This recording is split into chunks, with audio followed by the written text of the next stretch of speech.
Impersonation. Mobile Anyway, Legends. Game 2 na ng TNC versus Aurora. And dito na natin malalaman kung makakita nga tayo ng game number 3 o makakakuha na puntos ang Aurora dito.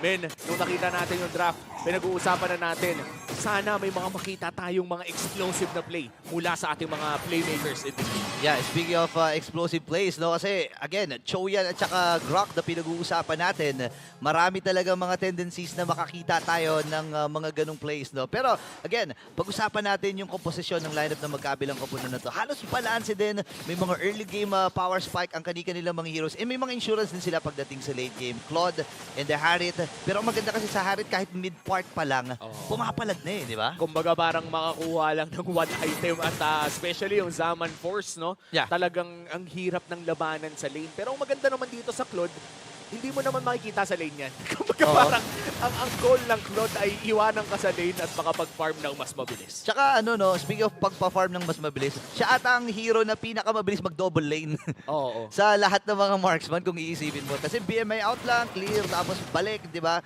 Ganun lang kadali para sa isang Claude. And pwedeng i-funnel nga ng Aurora ito para dito kay Domeng, di ba? Tsaka naalala ko yung triple pa-build sa, sa Claude. Pero teka lang, aray ko boy! Aray ko na solo doon. Retribution yung nagamit. Naagaw pa ata. Naagaw pa ni Kaizen. Yung green camps na yun. Mainit si Kaizen ngayon, no? Shumadow lang. Iyan ang masasabi mong magaling Rometri. Ibang klase talaga. Nagpakita lang ng saglit na agaw na.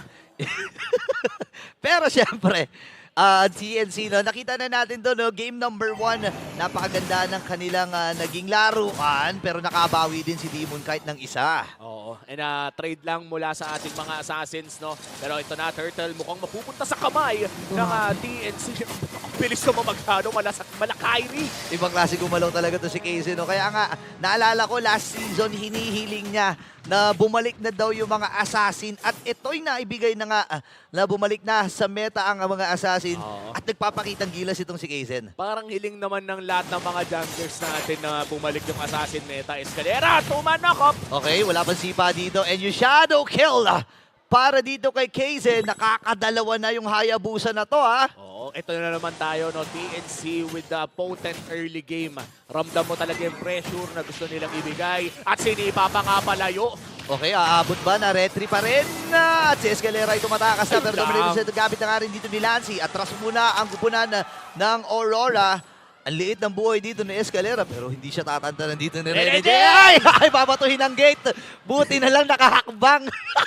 Malala, Ben. Sa wrestling, upuan lang yung binabato. Dito, gate. Binato ng gate. Munti ka na. Pero buti na lang nakaamoy si Escalera. Na naamoy niya mukhang may magbabato dito ng Guardian's Barrier. But this time around, still, lot of pressure around the gold lane area. Kitang-kita na dito talaga dumadaan ng mga tao. Kaizen looking for the shadow. Okay. Hindi niya nakuha yun. Hindi niya, no. Pero ang ganda ng vision niya, no. Saktong-sakto, no. Kapag haya user ka kasi kami mga haya user. Ganun ba? Anong meron? Kami mga haya user, ginagamit namin yung dulo ng shadow pang check ng bush. Ganun pala yun. Ganun talaga yun. Yun. Di ba? Ibang klase talaga si Kaizen. Pumindot Parang na-miss niya talaga yung mga pindutan na ganito Oo, marami din naman pinipindot dati sa tank meta, no? Pero ang pinagkaiba Attack kasi button. nun, Attack button ba? sama naman ang ugali Joke mo sa lang, mga joke lang. tank user. Pero alam mo na, yung nawawala na ng konti, pero still viable pa rin naman ng mga ibang hero na galing sa tank meta, katulad na namang nila Fredrin. Pero talagang mas gusto lang gamitin ng mga tao ngayon ng Assassin. Sa second turtle of this game, mukhang mauunang pumesto dito ang TNC, pero halos kasabayan lamang ng Aurora. In fact, mas maganda na nga ata ang kanilang pwesto. Good control coming in from Yue dito sa Pixel Bush at si Rene J din.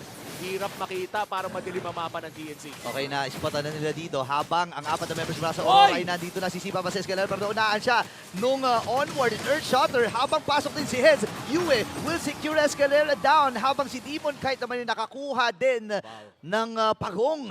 Aurora with a counterplay at mukhang mapapauwi si Domeng pero ayun na nga. Ayan na. Binigyan na ng Shadow Kill. Nice trade mula sa TNC but going back on that turtle play.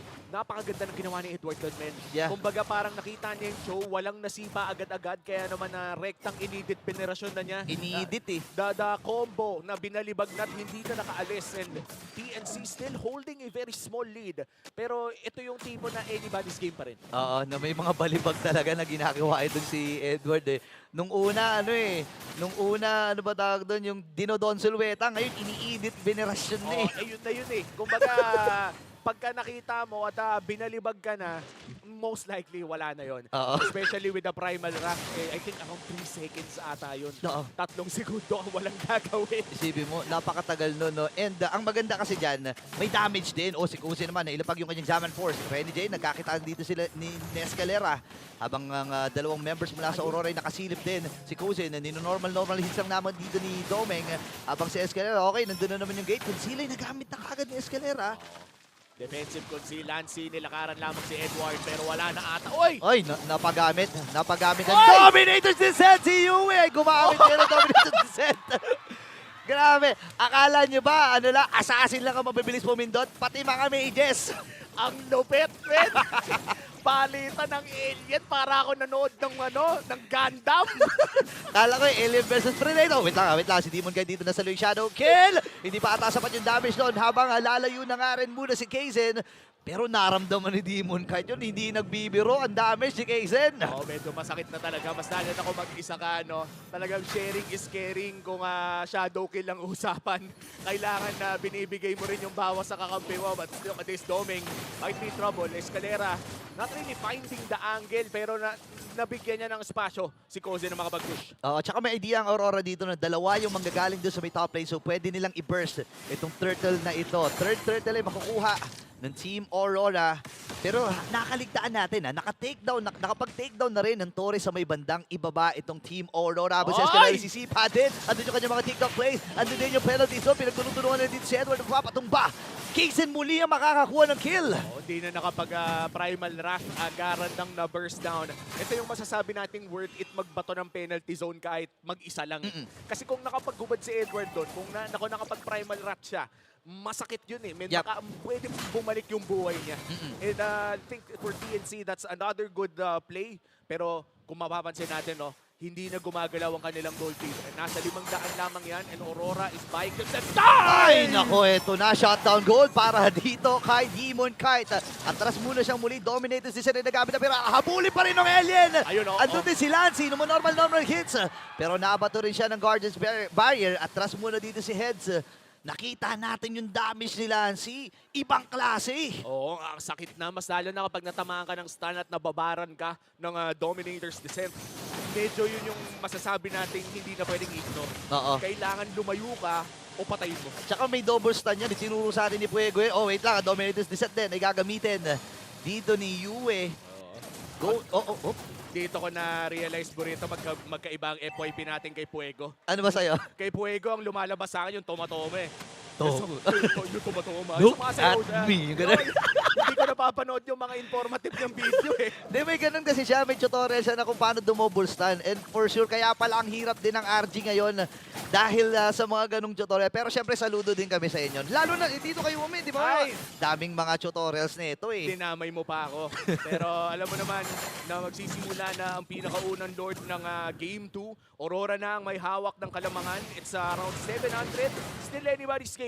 Kung sakaling maganda ang pick-off dito ng Escalera, pwedeng makalamang na naman ang TNC. But for Aurora, malinis eh. Dalawa din kasi yung purify nila sa kanilang mga primary targets na matatawag natin. Oo nga, kaya nagdadalawang isip din dito sa Escalera. Lalo na wala naman siyang idea kung meron o wala pa bang Purify. Itong dalawang nabanggit mo nga habang kung sila nagamit ng Renny J. Naku po, mayroong off-cam kill dun sa may bandang gitna. Shadow kill nasa low habang si Escalera ay delikado din ang kanyang sitwasyon. 4v5 ang magiging laban na ito. Heads, sinasalo lang yung damage coming from Aurora. Pero may reset na naman sila nagagawin. Kaizen, napab na kagad yung Dominator's Descent dito ni Yu at kailangan niyang umuwi. Ayan na, pumasok na sa Gundam at na-realize nila na medyo kailangan din nilang intayin sa Escalera. Kaya naman nag-push na muna sa mid lane. Great decision making from TNC so far. Edward, nalaman na ni Heads kung nasaan siya. Pero si Rene J mag-e-expire na ang kanyang power of wilderness. Kaya naman sinipa na siya. Naku, nasipa na si Dili. Lalapag yun sa man. 4, sabay dalawa. Ang nahuli ng penalty zone. Cousin with a kill. Si Heads naman ngayon ay puma-frontline pero hindi nila alam kung nasan si Demon. Kahit kakasabi ko lang pero nakaligtas pa rin habang si Demon kayo tumatras na. And Lassie will secure that one. Habang pasok din si Edward dito, nagamit yung kanyang primary rat. Shadow kill para kay Edward. Sa likod na naman si Escalera at si Casey rin nagwawala na. Paano naman ba kasi babalik yung buhay ni Edward kung yung binabanatan niya ay anino lang? Wala. Shadow boxing yung edit, men. Walang nababanatan. Ang hirap nun. But then again, nakita na natin ito para sa TNC at masasabi ko na kontrolado nila itong 10-minute mark ng laban na ito. Kung makikita natin in terms of item, puno na rin nakakatatlong core item na rin itong si Cousin. Specifically itong Holy Crystal na merong, ito yung pinakamahal na item ngayon sa Mage, di ba? Oh, pinakamahal na item at pinaka-potent din dahil nagdadagdag ito ng napakadaming magic damage or magic power rather. Kaya naman lahat ng mga binabato ng Harit na to ay napakasakit na talaga. Antayin na lang natin, the moment na makahawak to ng Divine Glaive ay pati yung mga tank ng Aurora ay matutunaw na. But for Aurora, Okay. kung kailangan pa nilang mag-survive dito sa damage na ng gagal. Aray ko. Buti na lang na nerf ang Sky Piercer kasi kung sinaunang Sky Piercer pa yon, patay na yun. Ang sakit doon. Tsaka ang partida, dalawa pa yung naghati doon sa shadow kill, di ba? Naktikang pang ma-takedown doon si Yue. Habang mga Torre ang nagiging puntirya ng team ng TNC. Atras muna sila dito. Isusuko na muna nila yung unang Lord.